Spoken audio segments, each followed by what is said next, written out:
Trump has just announced a new trade deal with the EU, which is more advantageous to America than the previous deal. Are you prepared to give Trump any credit today? I will give him credit for humiliating the Europeans effectively. But in terms of delivering for the American people, I mean, remember what we were sold originally? 90 deals in 90 days? How did that work out? And now we're going to have tariffs put on especially key pharmaceuticals coming out of Europe, not to mention European cars. So what you're likely to see is prices go up for your average working class American. So no, for the American people, I think that this is not even close to a win. In today's video, Krystal Ball absolutely destroys Piers Morgan in a heated debate on the Piers Morgan Show about Donald Trump, while Piers Morgan and Clay Travis doubled down on the usual MAGA spin, framing Trump as a law and order champion. Krystal Ball came armed with cold hard facts that completely unraveled their narrative, from family separations and broken asylum systems to false claims about border security successes. Krystal Ball cut through the noise and reminded everyone what Trump's actual record looks like and who really paid the price for it. So let's dive in and watch how Krystal Ball shuts down Piers Morgan and his MAGA panel on the Piers Morgan Show. And reducing the number of people coming in illegally on the southern border from 10 million in 4 years to, I think it was 6,000 last month. You give him credit for that? He certainly has cracked down on the border, no doubt about it. But, you know, the cruelty of this immigration system, we're learning more and more about the men who were sent to CCOT with no due process, who were raped and tortured and abused. We're learning more about the conditions in Alligator Alcatraz. I mean, it's a horror show, which is exactly why the American people are revolting against all of his immigration policies across the board, even though that had previously been a strength for him. All right, Clay Travis, one of the problems, it seems to me, for the Democrats is their unwillingness to give Trump credit when he gets things right. The Trump dementia or derangement syndrome, as people call it, it is a real thing, isn't it? Because I think they would get so much better in terms of a relationship with Trump, with themselves, if they were just able to give him credit where he deserves it. Well, first, the last time I was on with you, Piers, I think I said that I would dress as a full clown if the stock market in 18 months had not rebounded to where it was on election day. We are, as I speak to you right now, at an all-time high. I think you're right. And by the way, I don't know if anybody else on that show who disagreed with me is willing to put on the clown nose, but maybe they should. I hope they at least didn't sell their stocks, despite the fact they were telling everybody else to do it. But yeah, look, Trump ran primarily, Piers, on three things. He ran on the economy, he ran on border, he ran on crime. On the economy, we're at record highs in the stock market. Inflation is basically beaten down to about 2.5%. On the border, as you just mentioned, there are no illegals coming in at all. We are deporting violent illegal criminals at record rates. And on crime, it's not getting a ton of attention, but we are on pace in the United States potentially for the lowest murder rate, lowest violent crime rate in the 21st century, if these numbers can hold for the remainder of this calendar year. I don't see how you could look at those three things and not say, hey, first 6 months of Trump, it's not a disaster. We've also started to lessen the amount of war. There are less people dying. He managed to destabilize the Iranian government and take back their chances of getting nuclear weapons without a single loss of life. I can't think, Piers, in my life, I'm 46, of a better 6 months presidency than what we've seen from Trump so far. Where would you criticize him, Clay? If I were going to criticize him, it would probably be that I think on the Epstein case, I think that they totally overpromised and underdelivered, and I think it has knocked them off their stride. I think Pam Bondi with phase one on the binders, whoever okayed that, it was a colossal misstep that has created a mess of their own creation that was unnecessary. And that they could have addressed in a more succinct, honest way with the public. But if you take that off the calendar, I think you can say, look, the Senate has not moved as aggressively as they should have to confirm his judges. They're not moving at a very good pace there. I think you can address issues on that front. But I think in general, if I were giving him a letter grade, I'd give him an A, maybe not an A+. But an A. And again, I think it's the best first 6 months of any president in my life. Now let's start with the economy. Clay Travis keeps pointing to the stock market's all-time high as if that's the measure of a healthy economy. But the stock market isn't the economy, it's a reflection of corporate profits, not how everyday Americans are doing. Meanwhile, credit card debt is at an all-time high, rent is unaffordable in most cities, and real wages after inflation have barely moved for the middle and working class. And let's not forget, the stock market also hit record highs during Obama and Biden's presidencies too. It's not unique to Trump.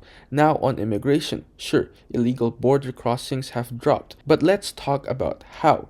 The Biden-Trump asylum deal, yes, Biden and Trump, includes extreme restrictions that deny people basic due process. Trump's previous policies like family separation and remain in Mexico created humanitarian crises, and now we're seeing renewed versions of those same hardline tactics, including detentions in facilities like the one dubbed Alligator Alcatraz. And if anyone thinks that's a win, they're ignoring the basic human rights violations at play. And finally, this idea that Trump is destabilizing Iran without a single loss of life is absurd. His foreign policy was chaotic. Pulling out of the Iran nuclear deal increased the risk of nuclear proliferation. Assassinating Qasem Soleimani nearly dragged us into war. That wasn't stability, it was reckless brickmanship.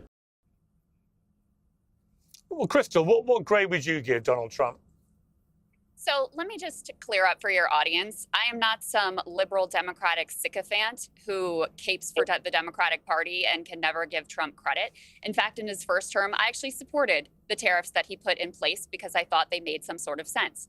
This term, there is virtually nothing, maybe changing like the pressure on the shower heads, that executive order, that I can get behind. And I'll tell you why, Piers. First of all, his major quote unquote accomplishment at this point is the big beautiful bill, which will strip healthcare away from millions of people in order to fund a tax cut for the people who need it the least. Second of all, the level of fascistic cruelty with regard to the immigrant population here is more horrifying than I ever could have even anticipated. Deploying the military in American streets, rounding up people at Home Depot, sending them off with no due process to a slave labor camp. Are you kidding me? The idea that this is a peace president, hey, I thought he was going to solve the Ukraine-Russia crisis in a day before he even got into office. That's still ongoing. No changes there. We have backed and funded an absolute campaign of starvation and horror in Gaza, and we started a new war with Iran.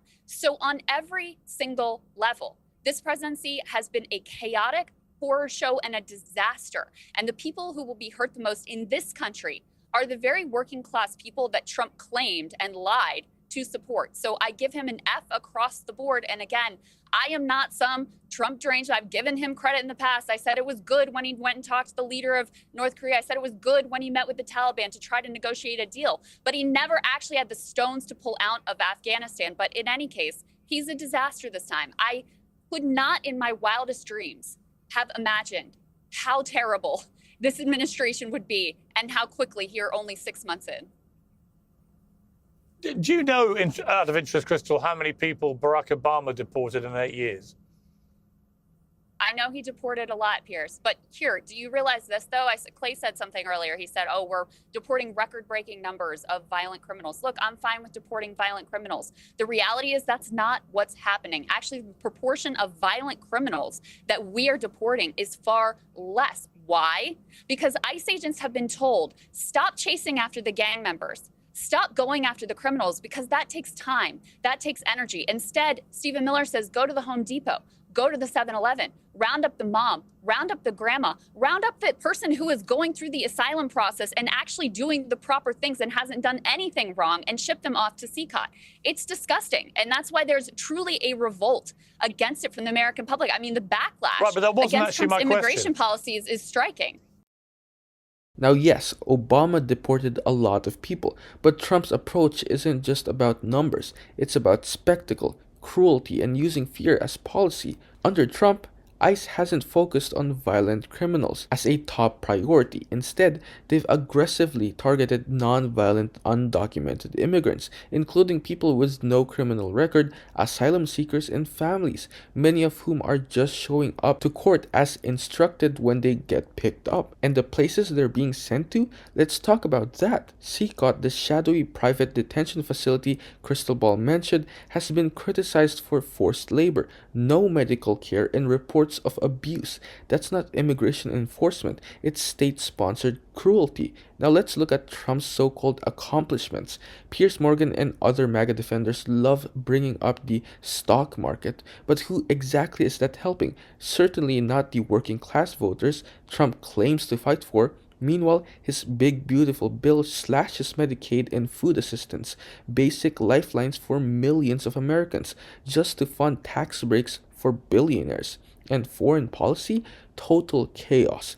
Trump hasn't ended a single war. He's stoked conflict with Iran, escalated tensions in the Middle East, and backed Netanyahu's brutal siege of Gaza. So much for being the peace president. And no, sending mean tweets about NATO doesn't count as strategy. Krystal Ball's not exaggerating. What we're seeing under Trump is a dangerous mix of authoritarianism, cruelty as the point policymaking, and lies wrapped in populist branding.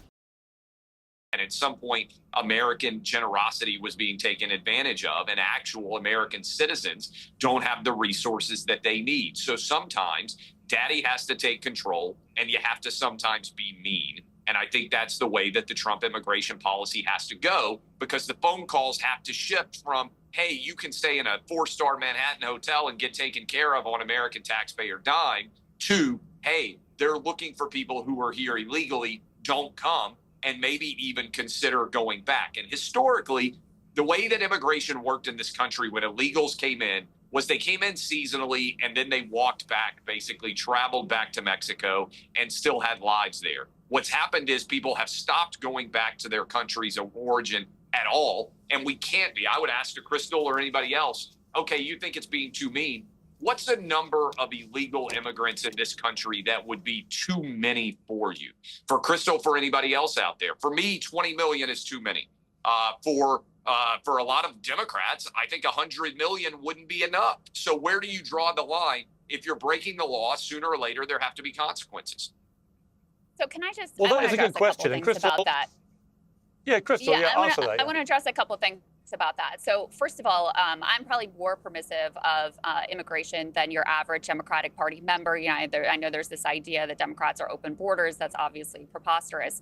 But I believe, and I think this is borne out by the data, that immigrants overall are good for the country. Now, that doesn't mean that there isn't a limit to the number of people that you can reasonably absorb.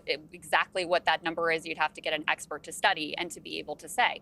But there's something honest about what Clay is saying here, which is basically like the cruelty is the point. We need to make an example of people. It needs to be a horror show. That's exactly why you have these grotesque ASMR videos of deportations, all this like fascist theater of marching everybody through the park, the intentional cruelty at Alligator Alcatraz, the shipping of people to CCOT, where again, we now know that there were reports of rape and torture and abuse. Yeah, that is all an intentional part of the policy. So I appreciate the honesty about that. The dishonest part is there's always this rhetoric about, oh, well, we've got to take care of our people first. Oh, we've got to make sure that American citizens are taken care of. Bullshit. This president just took healthcare away from 17 million people. He's cutting food assistance to millions of people. And you expect me to believe he cares about your average American citizen? This trade deal that you guys are so hot on is going to jack up the prices on pharmaceuticals, on medicine for your average American people. So, you know, where is the care and concern for the American citizen here? It's all just about scapegoating an immigrant population and saying they're the reason. They're the reason for your pain and your problems, when in reality, it's the very oligarchic class that Trump himself represents and serves and protects with all of his actions, including the protection of the Epstein files, by the way. Let's talk about the facts. Immigrants, yes, even undocumented ones, contribute massively to the US economy. According to a 2023 report from the Center of American Progress, undocumented immigrants pay around $12 billion in state and local taxes each year. They're literally funding public services while being denied access to most of them. And the seasonal migration myth that Clay Travis throws out, that hasn't been a major trend in decades. Why? Because harsh border policies have actually discouraged circular migration. When it's too risky to leave and come back, people stay permanently. That's not a bug of the system, it's a result of right-wing deterrent strategies. And about that taking care of Americans first line, let's be honest, it's empty rhetoric. If Trump really cared about struggling Americans, he wouldn't be slashing healthcare, food assistance, and housing support while cutting taxes for billionaires. You don't get to say we can't afford to help migrants when you're shoveling trillions to the ultra-rich and gutting the social safety net for working class people. As for the cruelty is necessary argument, that's just authoritarianism with a PR team. Shipping asylum seekers to places like Alligator Alcaraz, which yes, has been reported for actual human rights violations, isn't protecting the country. It's creating trauma, chaos, and international shame. And those viral deportation clips Clay Travis seems to applaud, they're not policy, they're propaganda, designed to dehumanize and intimidate. Lastly, let's not ignore the hypocrisy here. These folks love to complain about illegal immigration while simultaneously supporting policies that create the conditions for it, like trade deals that devastate economies in Latin America and drive people north, or turning a blind eye to the corporations that exploit undocumented labor for cheap profits. Pause. Are you getting tired of getting half the story from biased news sources? One outlet says one thing and another says the complete opposite.